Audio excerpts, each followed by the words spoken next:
Bonjour à tous et bienvenue pour cette nouvelle vidéo. Cette fois-ci, ça va être une critique en post-projection que nous allons vous faire parce qu'on va parler en fait d'un film qui est sorti en 2018 dans son pays d'origine, mais qui n'est pas encore sorti chez nous.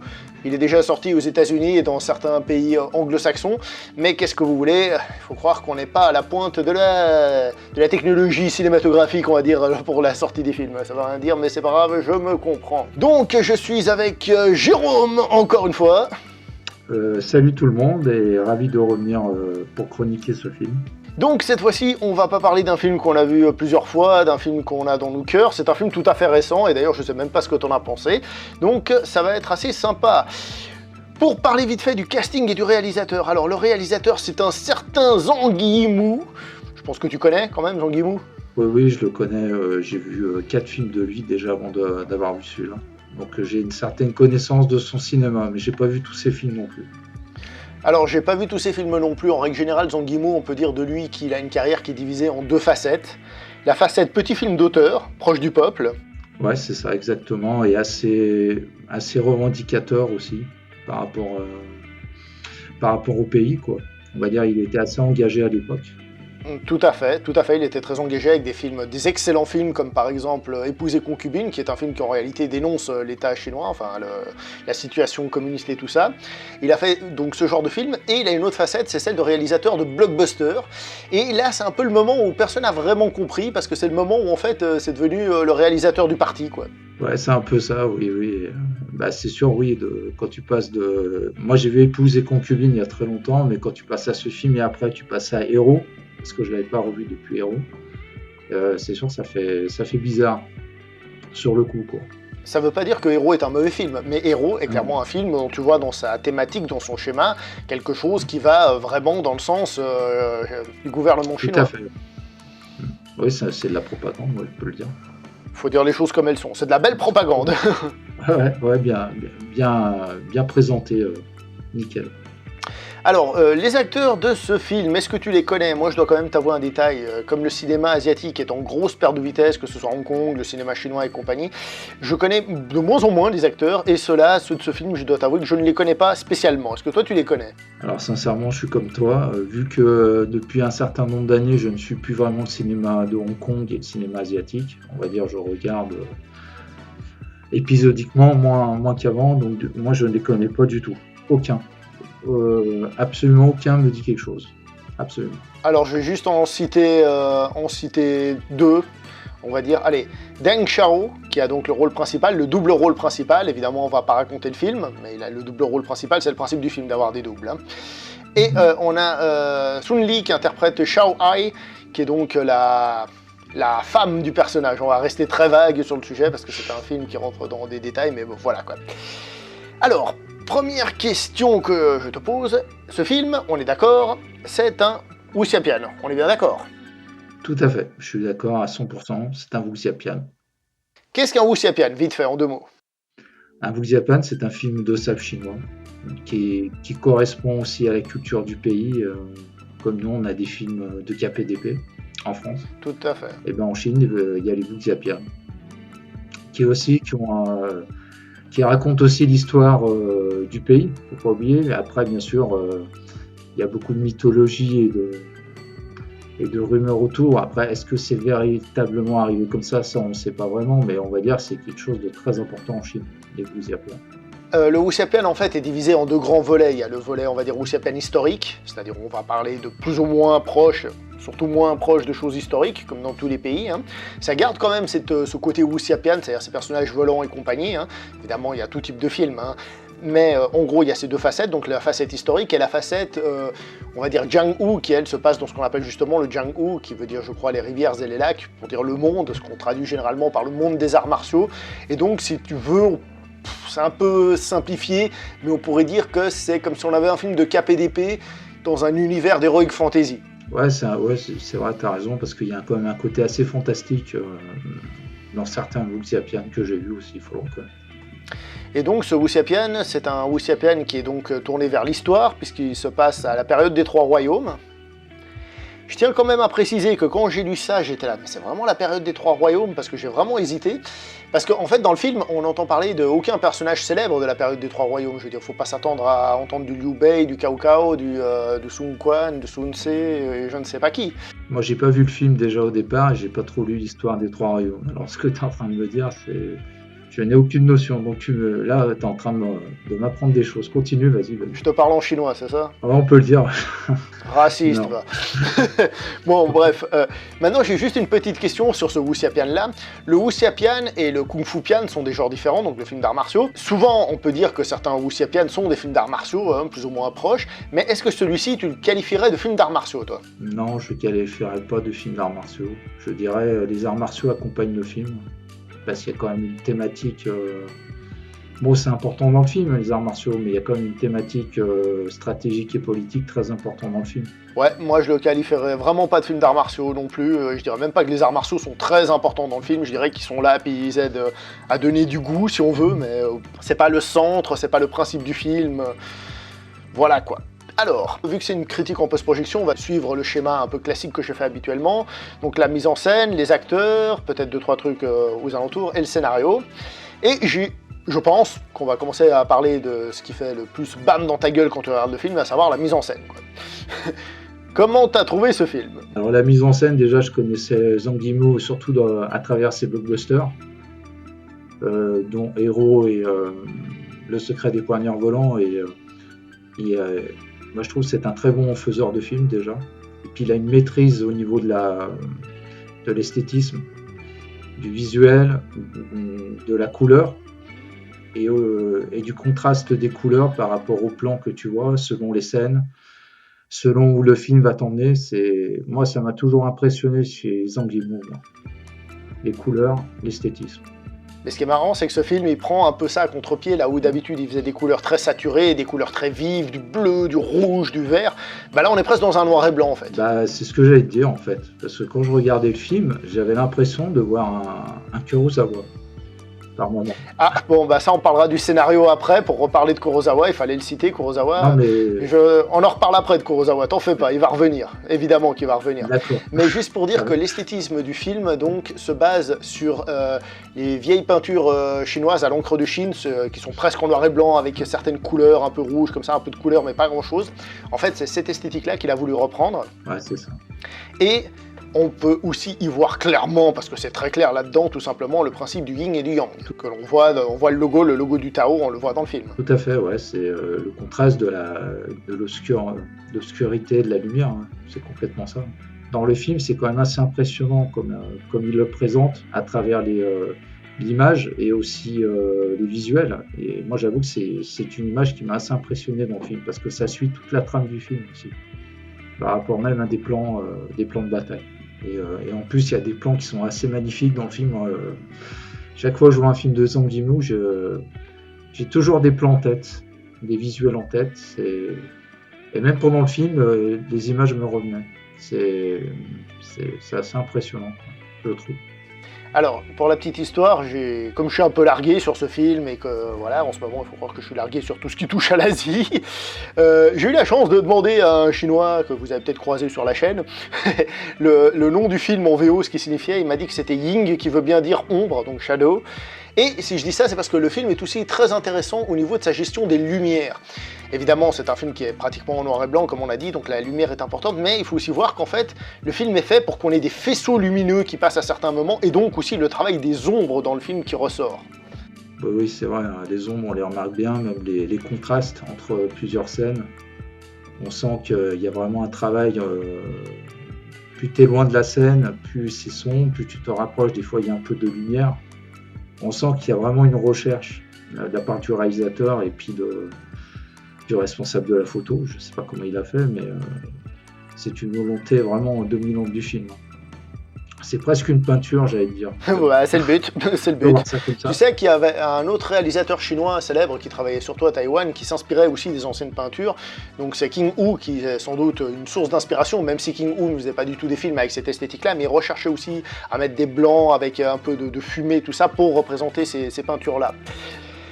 Cette mise en scène au niveau des couleurs est aussi très intéressante pour un truc tout bête. pour cacher les mauvais effets spéciaux. Parce qu'en fait, les effets spéciaux en Asie, c'est pas super, mais il faut quand même dire que cette manière de tourner, en fait, permet à certains effets spéciaux d'être un peu cachés par ce style d'image, et en fait, ça passe mieux. Ils font moins tâche. Et je pense que le film sort grandement gagnant de cet effet de style. Ouais, je suis assez d'accord avec toi parce que j'avais constaté dans d'autres films chinois récents, même dans le dernier qu'il avait fait, la Grande Muraille, les effets spéciaux étaient quand même assez importants, mais il y avait quand même des sacrés défauts visuellement. Bon, après le film, le style du film voulait que c'était plus visuel. Et là, je pense qu'il y a eu peut-être l'intelligence, grâce à cette image plus sombre, de cacher certains défauts visuels qu'on risquait peut-être de voir par la production du film, quoi. Oui, c'est vrai. J'ai envie de dire que c'est un cache-misère de luxe, tu vois. Ouais, c'est un peu ça, ouais. Bon, à part le traitement de l'image et de la couleur, on peut aussi parler de la mise en scène en tant que telle, du choix des plans, du placement de la caméra. Qu'est-ce que tu en as pensé? Moi, je les trouve très très bonnes. Après, Zhang Yimou, je le connais déjà, donc j'ai déjà vu des films de lui dans ce style-là. Donc on va dire, ça m'a pas non plus surpris. Je peux le dire, hein. J'ai pas vraiment été surpris par certaines scènes. Si les scènes de combat, bon, quand même, je les ai trouvées très bonnes. On reviendra au combat après.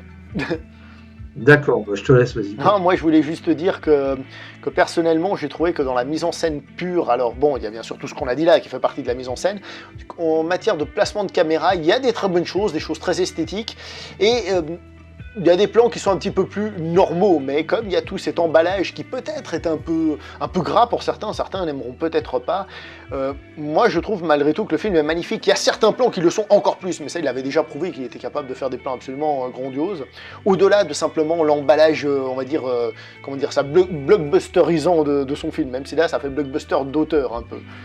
Ouais, c'est ça, blockbuster d'auteur. Moi je sais qu'il y a des plans qui m'ont marqué, comme le plan du masque, je sais pas si tu t'en souviens. Vers la fin du film. Ouais, tout à fait, ouais. Et j'avoue, ce plan, même après le film, il m'est resté dans le crâne. Entre à gauche, tu voyais un personnage, et puis à droite, tu voyais une scène qui s'était passée avant. On va dire une éclipse, quoi. Et j'avoue, ça m'a surpris sur le coup. Mais bon, c'est Zhang Yimou aussi. Donc bravo à lui. Alors, moi, avant de partir sur les combats, j'ai envie de dire un truc et je pense que tu vas être d'accord avec moi ou pas, hein, sait-on jamais. Je pense sincèrement qu'on peut dire de ce film qu'à l'heure actuelle, c'est le film le plus beau qu'on ait vu cette année. La réalisation, moi, sincèrement, oui, je te rejoins. J'ai pas vu un film aussi beau depuis cette année, même je te dirais l'année dernière, même peut-être l'année d'avant. Mais après, moi je trouve malgré tout, parce que j'en ai vu des films beaux quand même, que c'est peut-être un peu gras. Certains pourraient trouver peut-être que c'est un peu exagéré, toi, qu'il appuie un peu trop les effets de style, toi. Oui, c'est un peu comme un artiste, hein, tu sais, un artiste il va peut-être en faire des tonnes pour que son art soit au sommet, quoi. Alors c'est soit on adhère, soit on adhère pas. J'aime. Bon, moi aussi, moi je kiffe, hein. Moi Zhang Yimou, j'ai toujours kiffé. Bon, alors maintenant on va enfin parler des combats. Je sais que t'as envie de parler des combats. Vas-y, parle des combats. Vas-y. Alors déjà dans le film, je trouve déjà il n'y a pas beaucoup de combats que d'habitude. Bon, c'est pas forcément grave. Mais moi, j'avoue que les combats, moi je les ai trouvés très très bons. Déjà, ils étaient assez brutals. Il y avait du sang, c'était plus brutal que d'habitude. Que d'autres films que j'avais eu avec lui, c'était plus aérien, plus dans l'acrobatie, on va dire, de certaines façons de combattre. Là, c'était plus brut et esthétiquement, je trouvais que les chorégraphies étaient très très bonnes. Et puis ça allait complètement avec les armes qu'ils utilisaient pour combattre, entre le paradoxe du parapluie et puis de la lance, quoi. Puis aussi accompagné avec ce que j'aimais bien aussi dans les combats, dans le film, c'est aussi qu'il y a une ambiance très, très sombre aussi qui est due aussi à l'appui. Et l'eau, je sais pas, chez Zhang Yimou, l'eau c'est quelque chose de très important. L'eau. Chez les médecins aussi, c'est très important, ils te le diront. Oui, je sais, aussi, ouais. Mais je trouve, oui, le rapport dans les combats, moi ça m'a beaucoup marqué, quoi. Déjà combattre dans l'eau. Et voir faire leurs enchaînements, quand ils sautent, quand ils évitent, quand ils esquivent. Non, moi je les ai trouvés très très bons. Alors moi, mon point de vue sur les combats, il va peut-être être un petit peu moins folichon que ça. Parce que Zhang Yimou, déjà, dans Hero et tout ça, c'était pas des combats d'arts martiaux, on va dire classiques, comme on voit à Hong Kong. C'est-à-dire où, en fait, c'est la performance physique, d'une certaine manière, de l'acteur, des acteurs, et dans la représentation de la chorégraphie qui rend la chose belle, un peu comme une scène, un spectacle de danse, où on verrait certes des jolis mouvements, mais pas juste des jolis mouvements que tu ne pourrais pas faire d'une certaine manière, toi. Ce côté performance sportive, athlétique, tu vois. Là, ici, c'est un peu comme il avait fait dans ses précédents films, à ce niveau-là. Il y a un côté, je trouve, comment dire, c'est un peu difficile à expliquer, mais qui se marie plus avec l'image et avec l'effet joli de la mise en scène. Tu vois ce que je veux dire? Ouais, je comprends ce que tu veux dire. Oui, c'est vrai. Il y a donc la plupart des combats qui sont comme ça, et en fait les combats qui s'accélèrent enfin un peu et qui deviennent un petit peu plus comme on a l'habitude, c'est quand il y a enfin des combats à l'épée qui ont lieu vers la fin, quelques combats à l'épée, pas grand chose, et là on se rend compte que les chorégraphes sans doute ont plus l'habitude, plutôt que d'utiliser des parapluies ouverts, tu vois, et du coup les combats sont un petit peu plus nerveux et un petit peu plus classiques, on va dire. Dans le reste, je dis pas qu'ils sont moches, hein, mais ce sont des combats plus autorisants, j'ai envie de dire d'une certaine manière, tu vois. Oui, t'as raison. Oui, c'est vrai que vers la fin, tu le dis, les combats à l'épée, moi j'avoue, je reconnaissais des combats que je voyais souvent dans ce style de film, quoi. C'est-à-dire dans la façon d'utiliser les épées, tout ça, ouais, ceux d'avant. Oui. Après, c'est peut-être une volonté aussi du réalisateur, du chorégraphe. Peut-être ça rendait aussi un peu les combats irréels, tu vois ce que je veux dire. Alors ça, je suis complètement d'accord, mais c'est déjà le style qu'il avait adopté dans Hero, dans Le Secret des Poignards Volants. Oui. Comment il s'appelle? La Cité Interdite, je me souviens plus trop des combats, je me souviens d'un combat au début avec des zooms un peu bizarres, et puis à la fin c'était plus une première bataille. Mais en règle générale, on voit qu'il n'est pas dans la recherche du film d'arts martiaux classique. Il essaie de proposer quelque chose d'un peu différent, simplement. Oui, je pense qu'il veut faire des combats complètement différents de ce qu'on s'attend aussi quelque part. Après, c'est Zhang Yimou aussi, là, mais on ne peut pas dire que ces combats sont plutôt aériens dans ce style de film. Alors là, c'est intéressant aussi, je trouve, dans entre guillemets, bon là je vais faire mon pratiquant d'arts martiaux de bas étage, hein, dans l'image qu'on a de la pratique de l'art martial là-dedans, c'est-à-dire on a aussi l'opposition dans les combats du yin et du yang, c'est-à-dire au début il utilise son parapluie, on va dire de manière yang, et puis il y a un personnage qui lui dit il faudrait que tu fasses des gestes plus féminins, plus yang, pour contrer la hallebarde de l'ennemi qui elle est plus yang. Je me trompe peut-être sur le yin et le yang, désolé si je confonds les deux, il me semble que c'est ça.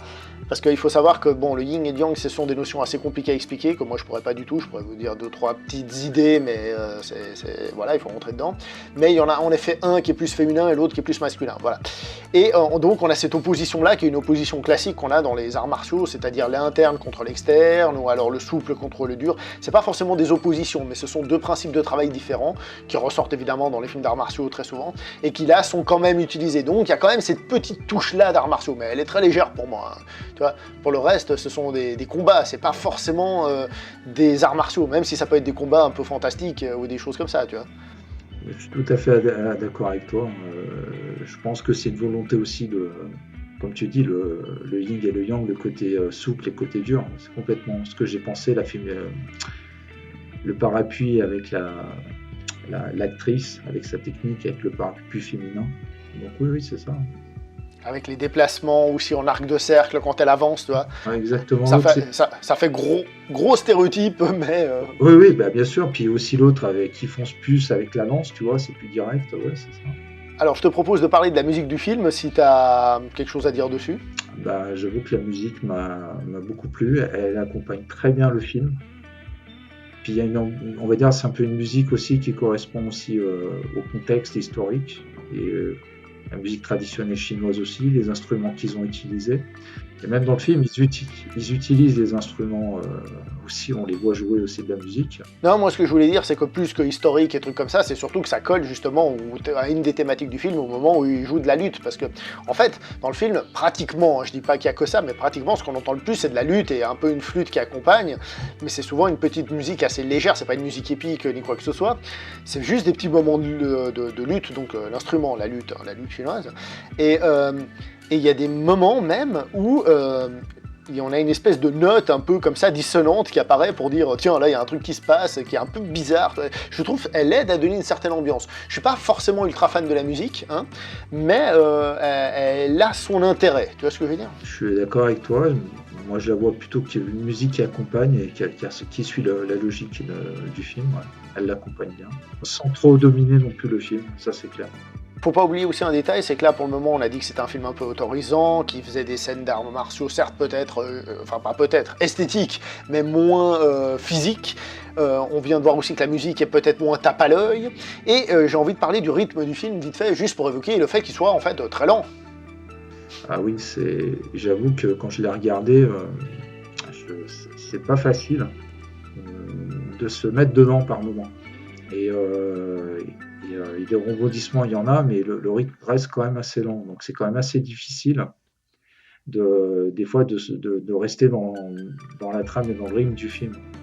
Et la musique aussi a un côté aussi assez... Vu qu'elle accompagne aussi à côté, et le rythme est plutôt assez lent. Donc des fois, j'avoue que je sortais un petit peu du film, quoi. Mais bon, j'avoue que l'intrigue du film, l'ensemble, l'image et tout, me permettait de rester aussi dans le film. Alors, vu qu'on parle du rythme, on va passer sur le scénario. Vu que tu voulais parler de Kurosawa, je vais l'évoquer. Hein.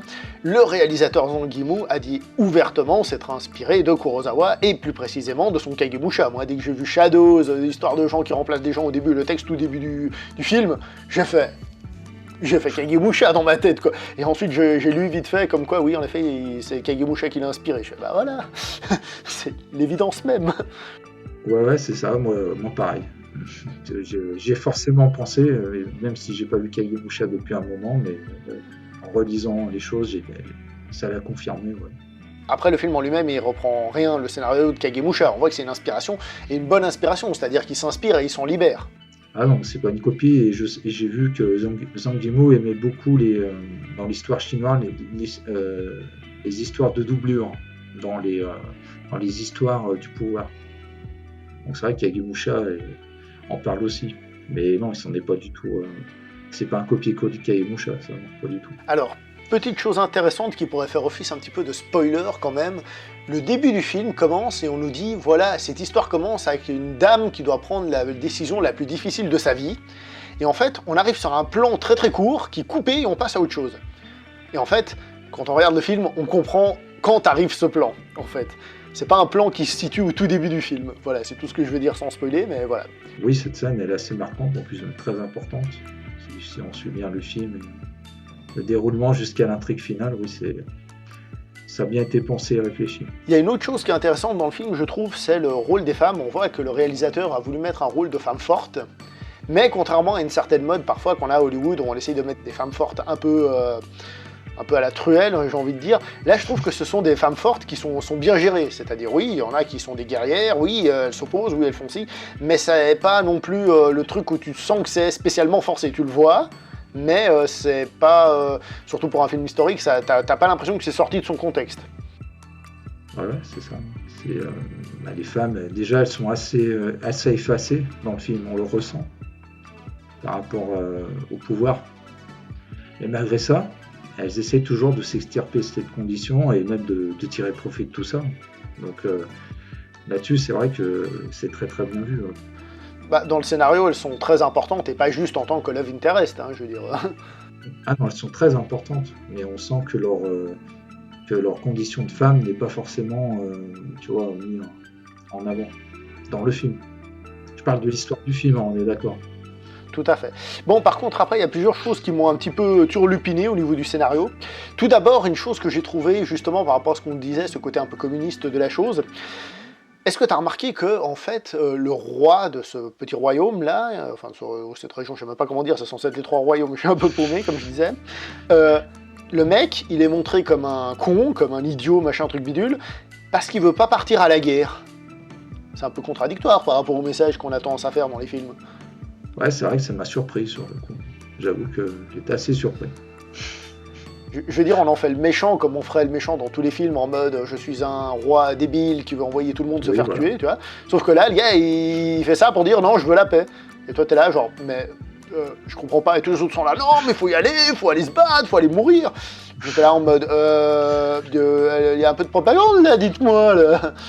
Ouais, c'est vrai que ouais, j'y ai forcément pensé. Ouais, c'est vrai que normalement la logique voudrait que c'est plutôt l'inverse qu'on aurait dû voir. C'est plutôt.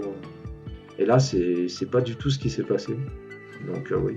Alors, après j'ai d'autres griefs envers le scénario. Tout d'abord, le fait que le début il commence et il est un peu confus le film.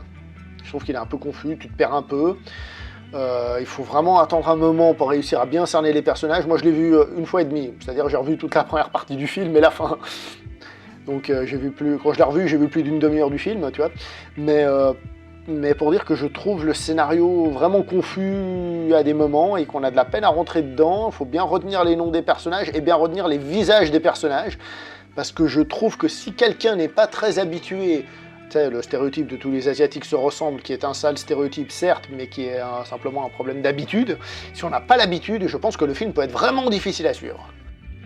Je suis d'accord avec toi parce que moi j'avoue qu'au début j'ai fait beaucoup de pauses et je suis revenu à certaines scènes parce que j'avoue que par moments j'étais un peu perdu aussi. Et surtout que vu l'histoire il faut quand même bien cerner le rôle de chacun et au bout d'un certain temps c'est bon, on commence à s'habituer, mais j'avoue qu'au début c'est un peu compliqué. Est-ce que tu as autre chose à dire sur le film du coup après tout ça? Ce que j'ai envie d'évoquer déjà, je trouve que les acteurs et les actrices sont plutôt bons. Oui, c'est vrai, j'ai failli les oublier. J'ai pas vu vraiment une faiblesse, quoi. D'interprétation. Non, franchement, je les ai trouvés très très bons. Certes, ils jouent à l'asiatique, hein, Oui, il faut aussi s'habituer, mais ils le font très très bien. Hein. Surtout l'acteur principal qui joue deux rôles différents, et franchement, bon, je pense qu'il est aidé par tous les maquillages et même par un support informatique, on va dire. Mais franchement, si tu vois le même acteur, putain, moi j'ai halluciné. Hein, j'ai fait oh là là. Ah non, mais je suis d'accord avec toi. C'est comme on disait souvent en discutant hors ces vidéos, c'est que beaucoup de gens vont parler des acteurs connus, mais des acteurs, il y en a plein dans le monde et des très très bons. La preuve. Ça c'est sûr, on ne pourra pas le nier pour ce film. Sa performance est impressionnante. Bon, alors maintenant qu'on a dit tout ça, en mettant en avant d'ailleurs souvent des qualités, qu'est-ce que toi t'as ressenti sur ce film? Est-ce que c'est un film que t'as aimé, adoré Alors moi j'ai adoré le film, dans sa conception, dans son visuel, dans sa prise de risque aussi. Parce que Zhang Yimou, il prend quand même un risque en retournant ce genre de film. Et vu le dernier film qu'il avait fait, La Grande Muraille, la production américano-chinoise, et il est quand même revenu à la source de son cinéma, on va dire, aussi. Donc de ce qu'il aime faire, et de son savoir-faire et de sa maîtrise. Alors moi personnellement je dois t'avouer que j'ai bien aimé, hein, je vais pas dire le contraire, mais je suis un petit peu sceptique d'une certaine manière, dans le sens où oui il est beau, il est très beau, peut-être parfois entre guillemets comme j'ai dit un petit peu forcé, mais ça ne m'a pas dérangé, mais j'ai trouvé que l'histoire était un peu froide, elle manquait un peu de quelque chose qui me prenait, tu vois, j'ai vu les trucs, tu vois, mais peut-être à cause de son scénario qui n'arrive peut-être pas trop à prendre au début et tout, j'ai trouvé que c'est pas un film duquel je suis sorti en me disant waouh, j'ai vu le film du siècle, tu vois. Et j'ai aussi un truc que j'ai remarqué, c'est que autant la Grande Muraille était un film sino-américain on va dire, hein, c'est-à-dire surtout chinois, mais qui vise l'international avec certains acteurs occidentaux pour percer, tu vois. Ce film-là, j'ai aussi l'impression, moi, alors certes il est très chinois d'une certaine manière, mais que c'est un film qui va beaucoup plaire en Occident, tu vois. J'ai l'impression que c'est un film qui est fait pour ceux qui, entre guillemets, ne connaissent pas le Wuxiapian classique, tu vois, la Shaw Brothers et compagnie, tu vois. J'ai l'impression que c'est un film où les gens un peu intellectuels en Europe, ils vont faire « Ah, ça c'est bien, t'as vu, c'est bien fait et tout ça », mais qui manque cette énergie, cette fougue que nous on aime bien dans ce genre de cinéma. Ouais, mais c'est vrai que là tu pointes bien du doigt d'un truc, c'est vrai. Quelque part, c'est pour aussi donner envie à certaines personnes de s'intéresser à ce genre de cinéma. Le public qui aime plutôt les films d'auteur, oui, c'est vrai que... Ah ouais, je suis assez d'accord. Ce que je veux dire, c'est que j'ai l'impression que le film, il est là pour, je dis pas pour plaire aux Occidentaux, mais il est là pour être, entre guillemets, un peu élitiste dans sa forme, tu vois. Je veux dire, avec tout ce qu'on a dit de bien avant, et le fait que je dise que le film m'a pas forcément emballé, je vois plein de gens qui me disent « Mais quoi, mais tu dis n'importe quoi, tu vois pas comme il est trop beau, tu vois pas que... » Oui, je l'ai vu, pas de problème. Mais j'ai... comment dire, il y a un petit manque de ce sel qui fait le plaisir qu'on reçoit normalement quand on regarde ce genre d'œuvre, tu vois. Moi, je suis assez d'accord avec toi. Oui, on va dire, c'est un peu comme si tu présentes un joli objet, quelque chose de joli aux autres. Mais dans le fond, il manque quelque chose. Parce que moi, ce que j'adore dans le film, c'est... Moi, j'avoue que c'est pas non plus j'ai vu mieux, hein, sincèrement. Mais visuellement, sur plein d'autres choses, j'ai adoré ce film. Mais c'est un film que j'adore, mais c'est pas forcément un film que je vais mettre en référence dans le style. On a oublié de donner la note au début, donc on va l'enregistrer tout de suite. Qu'est-ce que t'en penses? Tout à fait, vas-y. Quelle note, toi, tu donnerais à ce film? Alors au départ, avant de donner la note, je vais m'expliquer sur une chose, si tu me permets. Oui. Donc en fait, si tu veux, donc nous, notre dialogue et quelque part aussi notre façon de voir le film peut aussi influencer notre vision du film après notre discussion. Ouais. Et vu qu'on en a parlé, donc j'ai révisé ma note sur des choses que tu m'as fait aussi, que tu as parlé, que j'ai pas forcément pris en compte sur l'analyse du film. Alors je lui mets un 7 sur 10. Tu veux que je te dise, moi j'hésitais, parce que 7, je me dis, ouais, quand même, j'ai envie de lui mettre un 8, parce que malgré tout, visuellement, il est quand même beau, même si je le trouve au niveau de certains angles de caméra pas forcément parfait. Moi j'ai envie de lui mettre un petit 8 sur 10, entre guillemets, tu vois, parce qu'il y a plein de qualités, mais ça manque peut-être un peu d'énergie et de fougue. Alors, du coup on va s'arrêter là, je pense qu'on a fait à peu près le tour. Hein. Oubliez pas de liker, commenter, partager, vous connaissez, puis on se voit prochainement pour une prochaine vidéo. Quelque chose à ajouter? Comme toi, partagez, likez, abonnez-vous et à bientôt. Allez, ciao tout le monde, portez-vous bien.